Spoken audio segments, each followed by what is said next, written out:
So I want to talk then about the some things which are very important to me to our vision of our NGO work and about this whole situation around the cultural heritage and especially the scanning part because we are working as professionals in this field.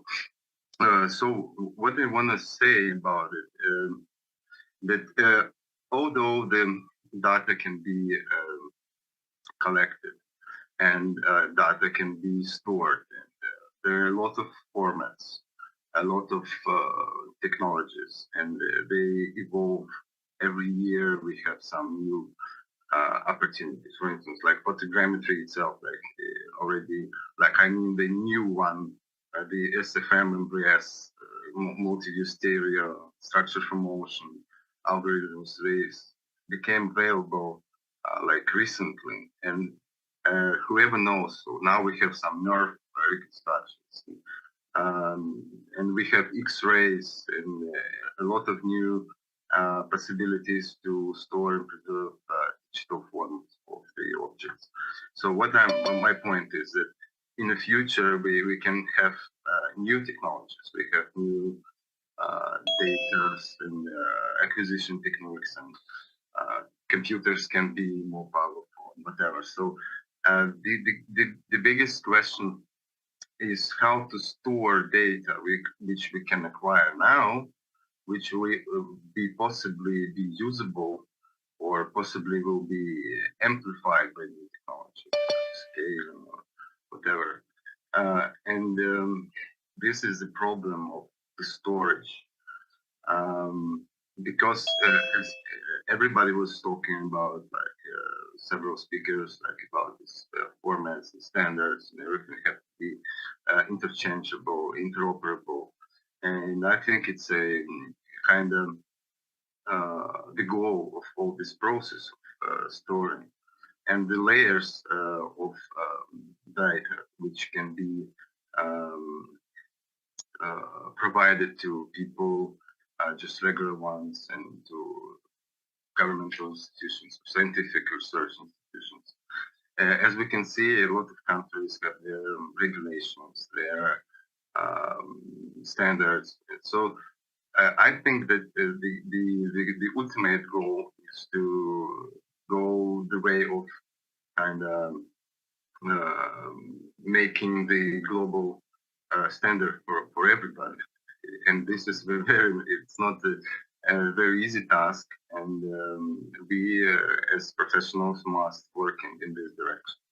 And also about the storage. So um, we also have an opportunity today to talk seriously about cryptography and decentralization storage because the governments themselves also working on some implementation of blockchain technology, cryptography in their kind of normal working cycles, right? So CBDCs and stuff and everything.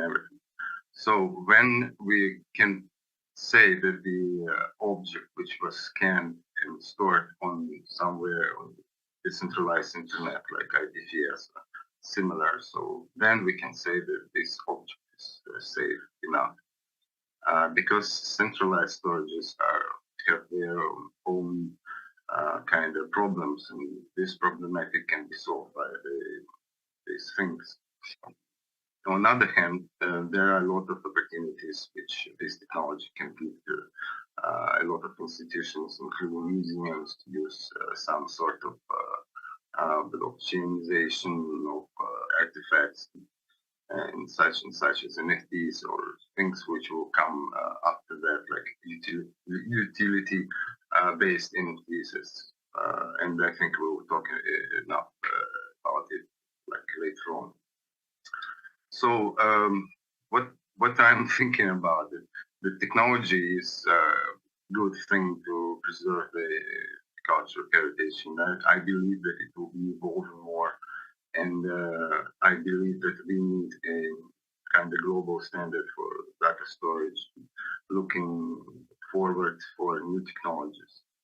and especially storage techniques which will implement the blockchainization or cryptography will help to maintain the stability of data and not being destroyed by the demolition of the centralized server.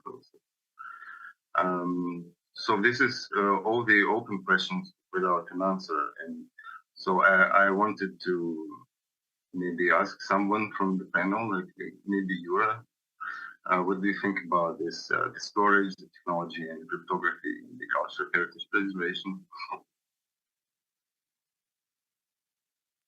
We hold, sorry, Yuri, we are limited in time, so I just would like ask to listen all the presentations, all the thoughts, and then return to this question, and we will start our discussion. I'm sorry, Yulia. I'm sorry, being a moderator myself. This is really the questions which are very important to me.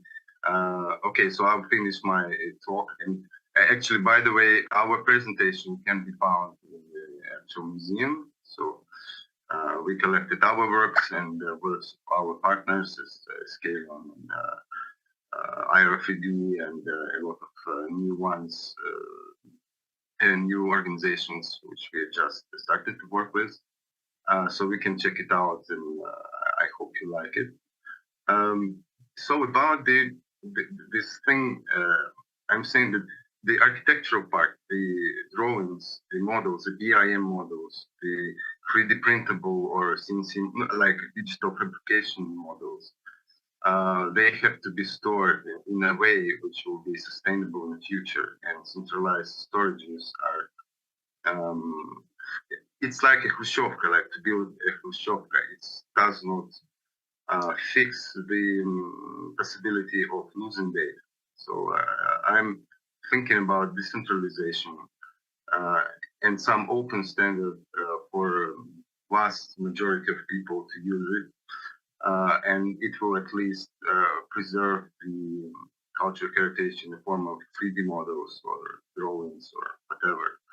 And the professional data can be stored like somewhere centralized, like country-based, I mean, or institution of either European Union or more vast kind of organizational structures. So is basically it. So I think that this is the way, and I wanted to discuss it with someone wants to, or we can come back to it after everybody will get the words. Thank you. Just a few words about myself. My name is Yura Propotovna. I'm one of 3 guys who founded SQL Team. And we, of course, started scanning when we were just the students, and now it's become our main activity. And from that time, we scanned a lot of objects, and we have a lot to share. We have a lot to share and show what we did. Since the beginning of war, we first 2 weeks we did some volunteer job, some military training for military guys, and after that we understood. So we need to do the best what we did before, and we contact with few abroad organizations to provide some financially to scan Ukrainian heritage sites, and we launch our project Save Ukrainian Heritage. And to better understand what we are doing, I want to start a short video for you. Terrible challenge to Ukrainian culture. Save Ukrainian Heritage is a new project by SQL Team involving a large-scale digitization of architectural monuments. Laser scanning and photogrammetry technology capture buildings and numbers in time. Yes, even destroyed monuments can be restored. Support us financially or tell your friends. Let's preserve culture together. This video we made probably half years ago, and now from this time we scanned almost 39 objects, and now we in process on the few big objects. And how we started that activity after the war, we contact with a local government who create a list of necessaries what we need to scan, because for this long period of our work we already scanned a lot, and we put this all information out of our lists. And here we see a lot of information about sites, what been scanned outside, inside, by lasers, by drones, by cameras. Maybe some of that object been scanned with all technology what we have, and we create that list. We understood what we didn't scan yet, and after that big list, we contact with a few organizations like Polonica Foundation and Alif Foundation, and they provide financial for our work. And now we do a lot of scanning. And just want to share some video about object what we scanned. It's a Dominic Church, been scanned, maybe one of the first object at the beginning of war what we scanned.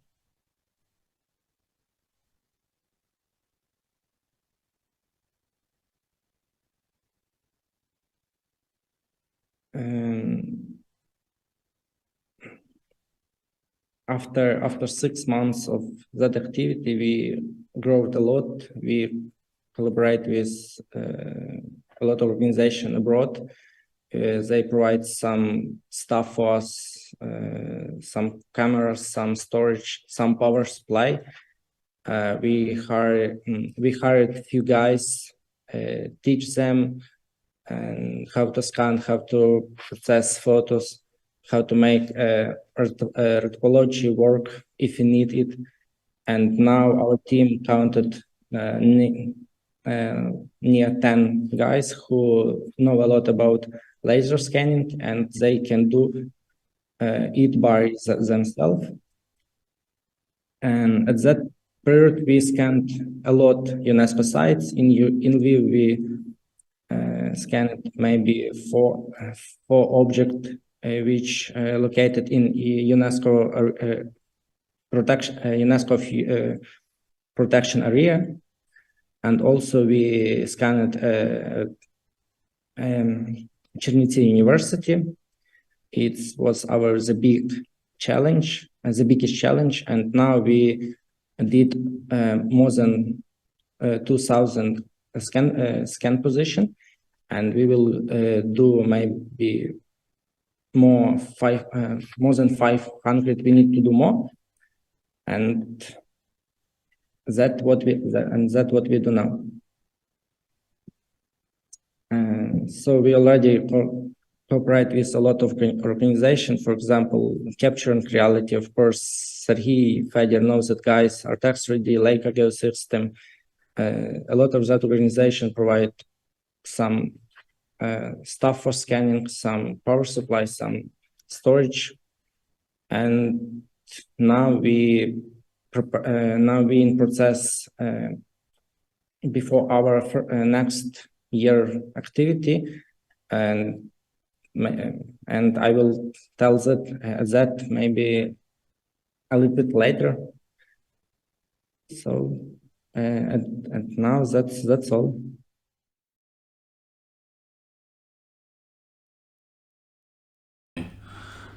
Hello folks, my name is Sergey. I'm founder of R3D company. We are staying in Kyiv and has been scanning digitization culture heritage, museum exhibits and architectural objects in 3D since 2016. Today our mission is to preserve the culture heritage of Ukraine and other countries for posterity, increase interest in culture, make it accessible to all, help people with disabilities to see the real world with the latest digital technology. Over the years, our team has scanned more than 100 culture heritage sites in Ukraine. We digitize all Kiev's monuments. Recently, we performed 3D scanning and restoration of the building interiors of the family house of the famous aircraft designer of Ukrainian origin, Igor Sikorsky. This house is located in Kiev and was in a state of disrepair before the war. Now I want to show 3D tour, which we created by 3D models, which was created by photogrammetry technology. We have scanned it and restored this building in 3D.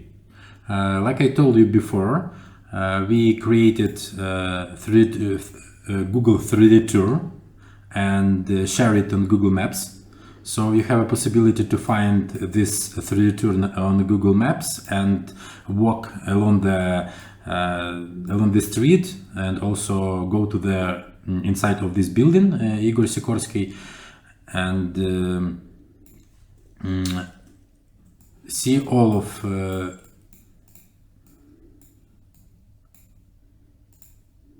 objects which was restored by us in 3D. We used Unreal Engine technology and also create a little game where you have a possibility to walk along and create some task, etc. So you can see all buildings and rooms. Now in our country there is a fears of war, and every citizen is trying to help the state as much as possible. In the first days of the war, our company donated our equipment for shooting drones to the territorial defense units of Kiev. During this period of hostilities in Ukraine, more than a few hundred cultural heritage sites have been destroyed and are in need of restoration. Our company, our team, have already started the work on 3D scanning of the cultural heritage that remained intact in Ukraine, and we already scanned more than 50 the destroyed objects, which were destroyed by Russian forces. So first of all, I want to show the first objects which was destroyed in Irpin. It's a house of culture. On my screen you see the Palace of Culture in Irpin. So it was destroyed almost, and our 3D model will be used for restoration this object, and we hope that these objects will be restored and looks like before. Also, I want to show you Avant-Garde. It's a sport complex in Kiev, which was destroyed by the rockets, by wave of rockets which fall down not so far from this place. So you can see the interior of this building. So it looks like terrible and very scared. So all of our models you can see on Sketchfab, and looks by yourself.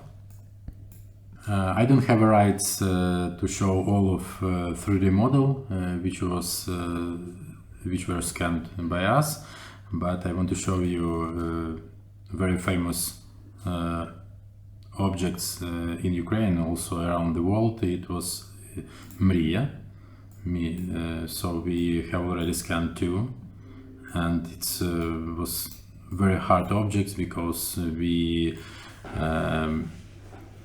is getting permission for several months that get these objects, and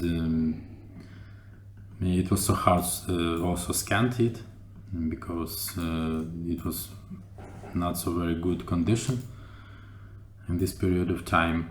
Nowadays our work is continue, and we are going to scan a lot of destroyed objects by Russian forces that serve it and also use it in the future for restoration, also in other sphere. So if you have some questions or want to cooperate and scan some objects together, we opened. And thank you very much for listening to me, and have a nice day. Sergei Prokopenko to join me on coach. Sergei is a CEO of Gwara Media, and he will have his time. Thank you. So my story is to add to discussion. My name is Sergei Prokopenko. I'm a journalist from Kharkiv and media manager. Before full-scale invasion, we were working in Kharkiv as media, as working in the field of culture and creative industries, and we were focusing on text and stories and social projects with technical background, technical cases. It was our part of collaboration with Accelerated Realities, with guys who doing 3D projects, and in February we were doing in Kharkiv media project called AR Sculpture Park. We won a competition in the city of Kharkiv funded by Department of Innovative Projects, and we were having plan to create this exhibition of sculptures in augmented reality in April of this year. In between, this project still available online, but we were not able to list this in Kharkiv. This was before war. And if possible, it would be great to enable presentation, several slides just to describe. But if not, the story is that during this year, after beginning of full-scale invasion, we were collaborating with guys who are doing 3D models, because we are journalists and we have military accreditations, and we are allowed to create data sets for, I hope, for Museum of Ukrainian Victory. And it was our innovation on intersection that cultural managers and technical experts who are working in the field of preserving cultural heritage, they were limited in their capacity and access to the places of destruction, or to doing 3D model of something that they were not able to scan recently. And it was our commitment between kind of usual field work or between our daily duties. We were doing data sets of different projects. So in that posters you can see Taras Shevchenko, a famous Ukrainian poet who I think created before war, and that data set, maybe it's also Taras Shevchenko or not, that was totally covered by bags with sand, and you could also see that Taras Shevchenko in poster of the event wasn't done by my hands. I'm not super efficient photographer. I have still issues with ISO, with the different stuff that is very important to create in that, but in that condition it was okay. And it was one of the first steps how we joined to this process, and we are journals that is a member of Eurozine family of journals. There is 90 journals about culture and creative industries, and we also hope to spread this knowledge to them. That and for me personally, it's very important that journalists cannot only write, like, oh my God, cultural heritage is destroying, but we just can commit to preserve it, or restore, or create the data sets. And I think it's amazing because usual approach of regional journalists, like, let's cry or advocate that it does not work, this cultural heritage is destroying, how bad they are, so they destroy it. But we just by our hand, we're doing that. And I hope this approach would continue. And as far as I know, there is some attempts of continuing doing these 3D models in different cities nearby Frontline, that different journalists collaborating with management of cultural organization Pixelated Realities, and I hope that they will create more models. So this is about this approach of intersection of different industries that we found during the war. And the second one story is a memorialization of this data. Yeah, because you know, utility workers in Kharkiv work quite well. And this is kind of meme, and it's also like a good story.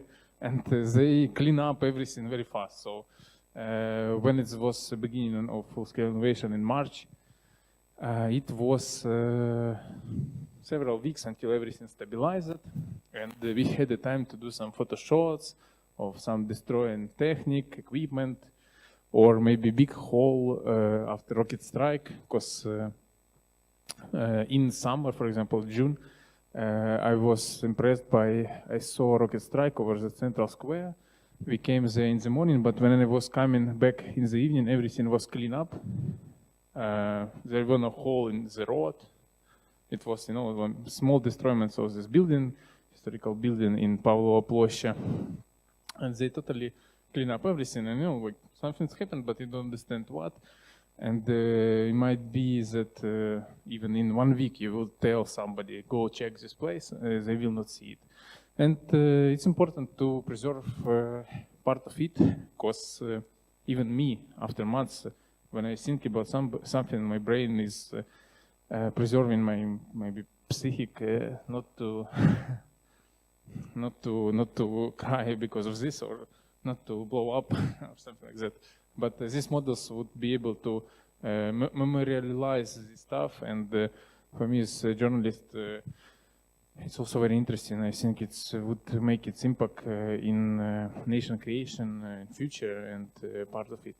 And I've done a bunch of different models of tanks, of piece of tanks, of shrapnels, we were participating in digitizing Dashprom with help of expert, because you know, there is no model. There is model of Dashprom. This is monument, modernism, one of the tallest skyscrapers and symbols of Kharkiv. But it was needed one more model for this, and it was an issue, and we also working on that. But for me, it's very interesting also to do models in different regions of Kharkiv Oblast, because there is a lot of very strange things, and we cannot summon, no, somebody is there, like, let's check, you know, and really a photo make impact for us. Video impress somebody internationally, or even in Ukraine, but of course, only one possible way is just to take you and put you to North and Saltivka or some districts that were bombed, because when people arrive to the place that were bombed and they stand there and they imagine in the place, it was the most, of course, immersive way. But not all can do this, and it's not possible. And after months, it will be cleaned up and it will disappear. So I think it's also part of it, and not only preserving the old cultural heritage, but kind of temporary cultural heritage is also important. But the third topic that I wanted to raise, that I'm most concerned about, this is,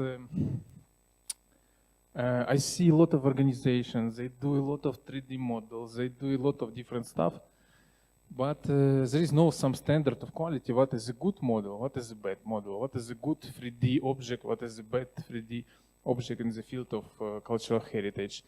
I have an example of similar stuff. Some years ago, I was consulting social enterprises of blind people how to create Braille books. It's also a market, yeah, like branch of publishing market, but they had issues that everybody was doing the same models or the same books several times and different design. Also, they were, despite its small interest in everybody wanted to do something for good. That small organization of blind people, they were having some competitors mood, and they were saying, these books are bad, these books are good, these books are not well, they have bad design. And me as manager who just came up, and my challenge was to create that book. We created the book, we created an inclusive way. We submitted her to Frankfurt Book Festival in 2018, 17, I don't remember. And the solutions that I saw, I created standard in University of Metrology. I just came and said, hey guys, do you have standard for Braille books in Ukraine? Because kinda these guys are fighting with each other and doing the same book several times. And they say, no, we doesn't have. So we just took several standards for this, because I don't know what is the kind of height of the dots in the Braille books should be, yeah, like kind of.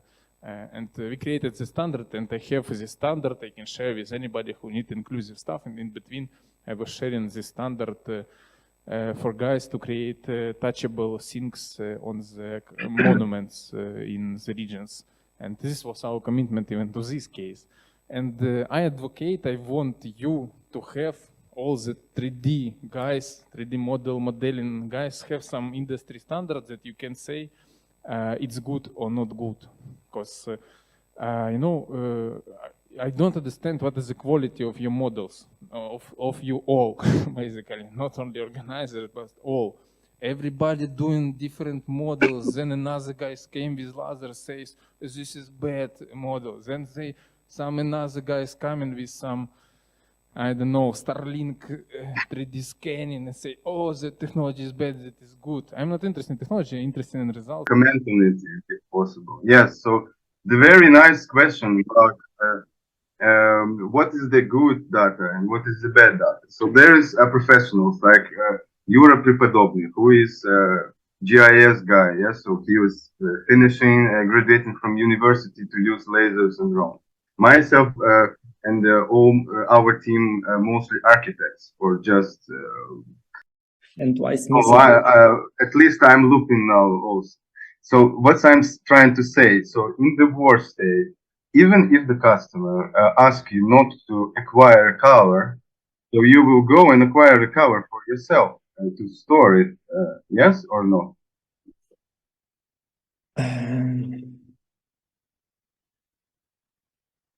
I heard something about customers who is users of this stuff. So I'm only saying about society and government who are could have some institution or churches or some destroyed heritage, anyway, anybody. So my customers possible like society and government. And I want, so if somebody says and said, we will do this model will be of this church or whatever. I wanna you to explain government to say, if this model result has this parameter, this subcontractor can do this. And if this model does not have these parameters, I don't know what is this parameter. This is a touchy question. I'm not an expert, but I understand that without this is useless work. You know, I saw in Kharkiv this year, I saw different companies. They do with iPad scanning some museums. I'm thinking, what's the iPad scanning? What is the result of this job? What they will do with this? I saw myself doing these photo shots, and I was trying to do my best, of course, but I want to understand the final parameters. Is it okay? And if this parameters yes is no. not okay, I would, Sergey, this museum can take this on its balance, and that's all. That's all what I want. It's also a good thing because there are a lot of objects and there are kind of people who can do that even with iPhone. It's okay. This is as these new platforms which allow with phone to scan and we saw today how represented one of those platforms, and I think it's also a good thing. It's not a professional grade, but it can be used as a draft kind of scanning, at least if something will be destroyed, if at least will be something. Or it can be as we scan something with people and then professionals go there by the schedule and scan it professionally. So what you're talking about that the requirements, it also have to be a standards which we were talking about, like from the morning, and the government have these standards, and the other European countries have to have the standards also, as we heard today. So some countries, even in EU, have differences in storage or in acquisition. And actually, the quality of scans, by the way, it's scientific thing. So the guys like Jura are GIS guys, who photogrammetry is a part of the science, geodesic science. And laser scanning and actual data acquisition must be proclaimed from the level of the scientific level, practical level for private companies to implement it. So, and the social society, like NGOs, we can help, we can also help this process here, but the science has to go top to the bottom, right? So the actual scientific method must be the case. What do you think? May I add some additional theories? Thank you that you started the discussion, actually, accidentally. I'm like, from scientific point of view, I'm a member of the architectural department in Lvivska Polytechnica and Lviv Polytechnic, and we're using photogrammetry, like architectural measurements, and like to fix the state of the monuments. For us, for example, was the question, the purpose of using photogrammetry in the future, and maybe to level up this question of the documentation, digitalization of the monuments around Ukraine after the beginning of the war. And I would like to put the question for all of you. What are the critical issues which you faced during all of this time in your practice? And maybe, like, the opposite question, what you see in the future, like these critical points that have to be solved, and probably they can bring more free work, like in the future. We have for discussion 10 minutes, and this is one of the general moderator question. May I go first?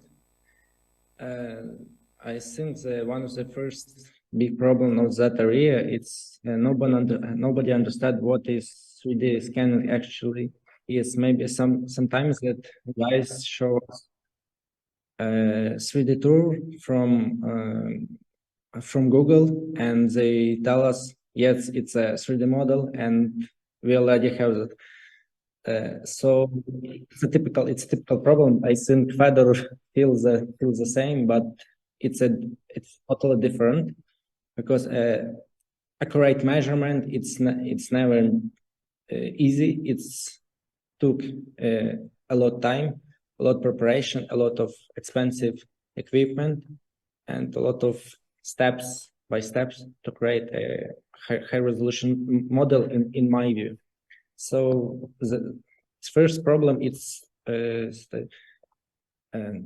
tell a lot about scanning and what is it, and teach people understand what is different.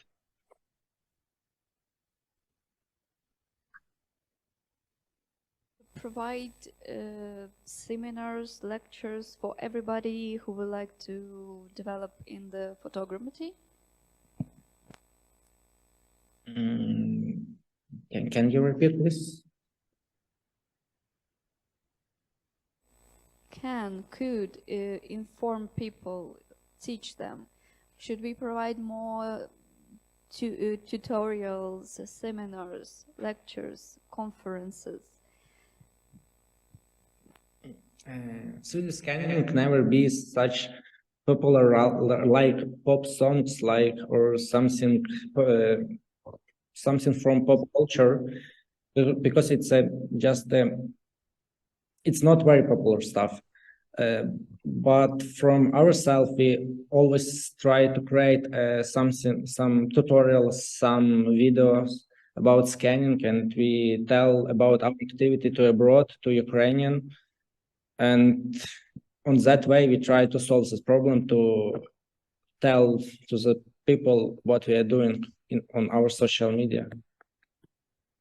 Yeah, and I can answer this question. I think that the answer lies, a couple of answers in your question. So yes, it's about the social activity. It's about like making more seminars or lectures or something via some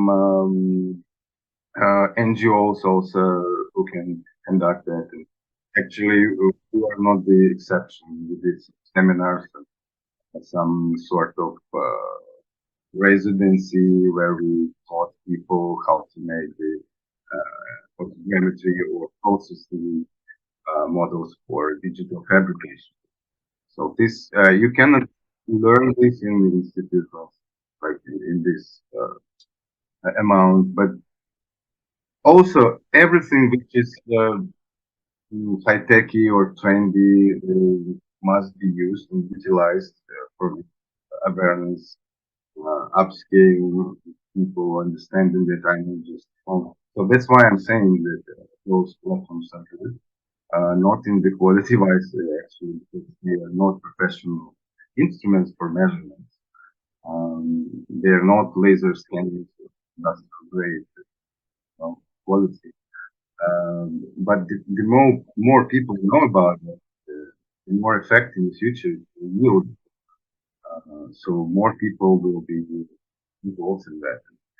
Actually, like being a, I don't know, citizen is a good thing to have an option or at least to know how to acquire something of your own city or city you traveling somewhere.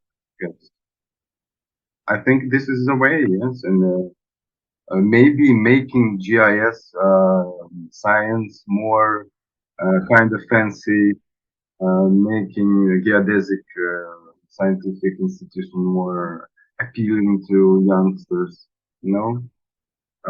So this is the way because the URA is an exception. This young and cool guy who is shooting lasers, in churches, but there's not too much people like him, So this is the point. The future is in the new generations of kids. Critical issues. I kind of 20% inside of this process of these companies that do these models, and 80% outside. And I look on it as innovative cultural project that have a lot of social innovations inside. And for me, challenge is not the 3D sync, because all of this is already exist. Yeah, like in game dev, companies do this, laser exists in architecture field. So technology exists and experts are great, Ukrainians are creative. But the problem is in social implementation of these touchy social innovations, I don't know. And for me, first of all, this is the standard, because again, I will come back to these issues. People who are decision makers don't understand what these super talented people do and why this is social innovation. They doesn't think about this like social innovation. What's the word? They think about budgets, how much cut off or cut for further needs. They don't understand this. So standard is super important. I think this is the core of everything. I advocate for this because I saw a lot of people who are coming doing something in Kharkiv, then another guys are coming again, and so forth. The second one, I think, this is intellectual property issue. Not clear what to do with these models, whom it belong to, who can use it. Can I use your model for my 3D printer stuff and print merch of Kharkiv for selling in my coffee shop, for example, or not? Or yes, nobody don't understand it. So its take should be also decided. And I think this is educating, okay, stakeholders in this process of these social innovations, whether it's public officials or museum workers or somebody else. But again, I will come back to standard. Sorry. Sergey, completely agree with you. Because impossible to educate somebody if there is no quality standard. You know, like what is good, what is bad, what you will educate for. You know, like I don't understand. Oh, and now education looks like there is some 3D models. They are cool. We can use them for different purposes. But this is also cool, and this cool, and this guy cool, and that cool. And what to do? Yeah, you can have 3D cool. print and sell merch. You know, it's not enough. So these 3 points I see. Thank you. I would like to say final words from my side. From my point of view, I guess we all agree that we need more government support in all of the levels. If we are just fan of cultural heritage and we have our own phone and we can make some photos and make a short, small model scanning. And on the higher level, when we are NGOs, corporations, and we try to make really good and in quality, really good quality models, materials, I think the support of the government is necessary because we need to, as was said about standards, we need to find the frame in which all of us can work privately or in collaboration. And the next, for whom we are doing it. Because in wartime, we have a lot of issues just in an environment. For example, we have to get any documents to use drone around the space, around the environment. And next one, who we are, how to state it that we are not the invaders, that we are not the people who work to other government. Yes, that we are Ukrainians and we try to serve Ukraine and save cultural heritage as it is. And next, how we like people of Ukraine can use these materials, because for museums, for cultural heritage, it's okay. It's understandable that we have models, we have plenty of digital galleries, we can look through and back.